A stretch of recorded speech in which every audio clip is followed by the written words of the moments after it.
A little bit about me. I'm from Dallas, Texas.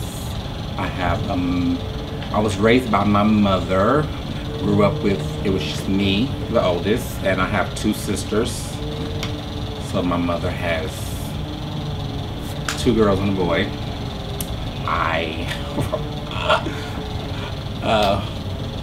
decided I wanted to do cheerleading in high school, my freshman year, where I didn't make it.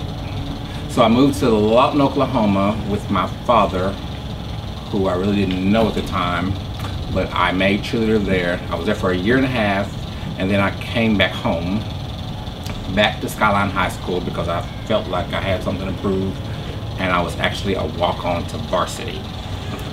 So straight out of high school, I got my first cheerleading job at Cheer Techniques in Garland, Texas. I was 18 years old. I was there until September of '99, where I started my own team at a gym called Severe Cheer All-Stars. Severe Cheer was around for 6 seasons, and then she closed the gym, so I started looking for another job, and I landed here at Eagles Wings, where I've been ever since. I started here in October of '06, in the middle of the season. I think there were about 42 kids, and the next season of '07, I took over as head coach, and everybody left but 2 girls. They didn't like my coaching style. I was a little too rough for them. So I took those 2 girls, had tryouts, and only 9 showed up besides the 2 I had. So those 11 girls, I made a junior 1, an awesome junior 1 that won every competition they entered. I was so proud of them. Those are my babies. A lot of them are still with me today here at Eagles Wings. I started my 2nd season as head coach, and I grew to 3 teams. After those 3, I stayed 3 up until 2010. 2010 was our first year going to NCA. NCA is like the creme de la creme of cheerleading and the most prestigious title you can get. So I took my junior team to NCA that year, and we won. I was shocked, but we won. It was like they had the 2nd high score of the whole competition.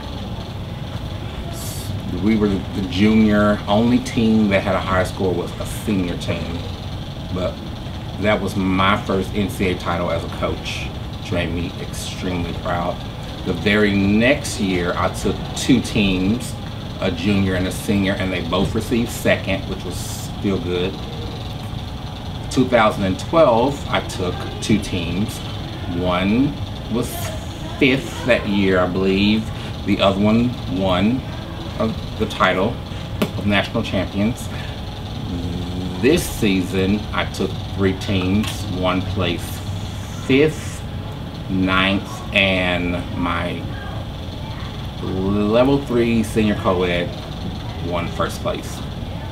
To answer the question, what makes my team win? I always say you can go to a competition and you never know who's going to be there.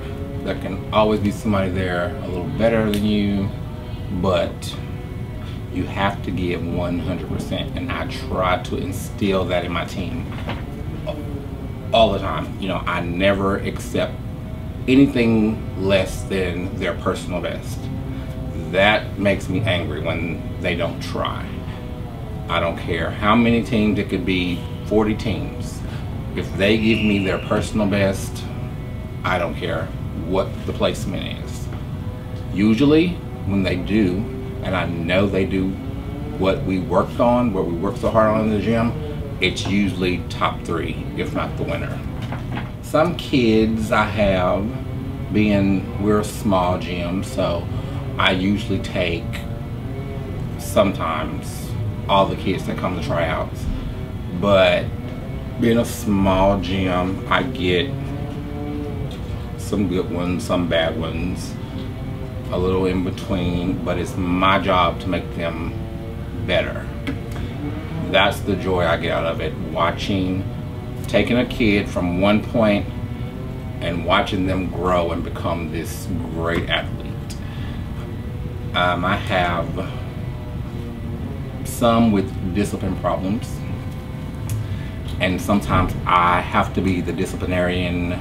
That's here at the gym and when they're at home.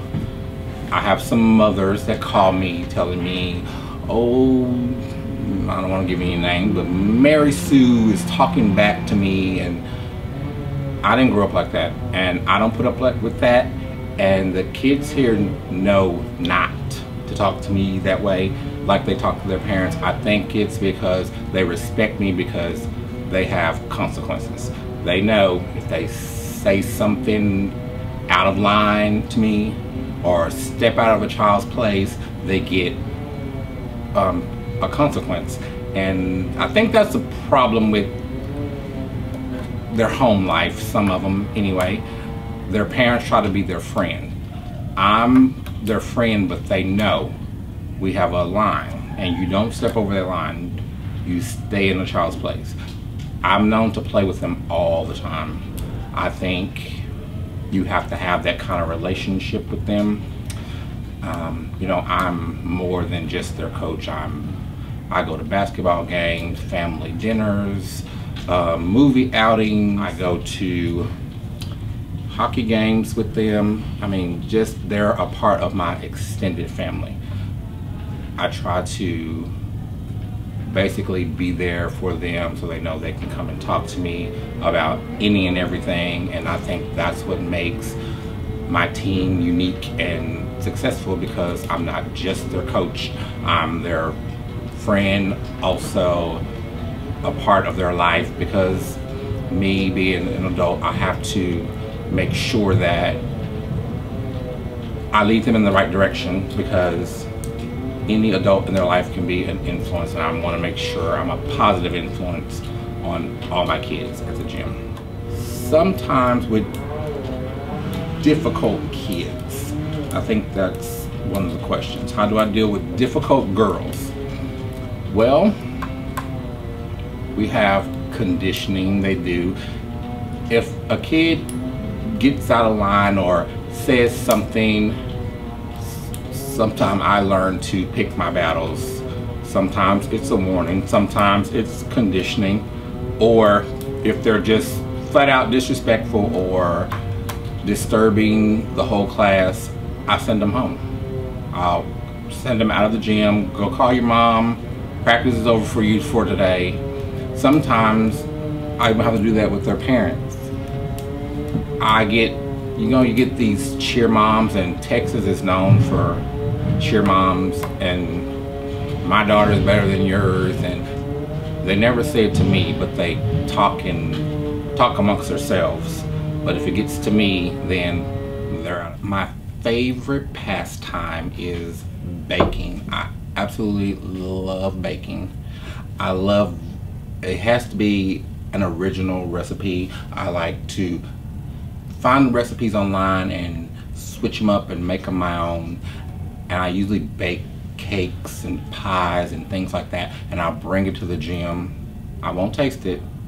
I'll use my kids as guinea pigs first, and I give it to them and watch their reaction, and then I decide if I'm gonna do that again. So out of that, I made a couple of good things that I actually have sold. Like, I make a absolutely delicious rum cake. You wouldn't believe, it's so delicious. I think this show, the reality show, would be good to show the positive side of cheerleading, because especially in Texas, there's a lot of negativity tied into cheerleading with crazy moms. And although, don't get me wrong, we have that here too, but I don't put up with that. I'll put them out in a minute and tell them to take their kid too. But this will be a good show to show the positive side and how I'm not just a coach. I'm way more than that. I'm a friend, a mentor, a father figure, their brother, somebody that can talk to, a mentor. I can't see myself doing anything else. Ever since I was 15, I know I wanted to work with kids. I didn't know how exactly, but I knew I wanted to work with kids, and cheerleading was something I loved, so I get to do both. I think it's really, really cool that I can say I have a job that I actually love, because so many people don't like going to their job. I make money at doing something that I would volunteer to do if I had to. So I hope this gives you a little insight about me, and see you soon.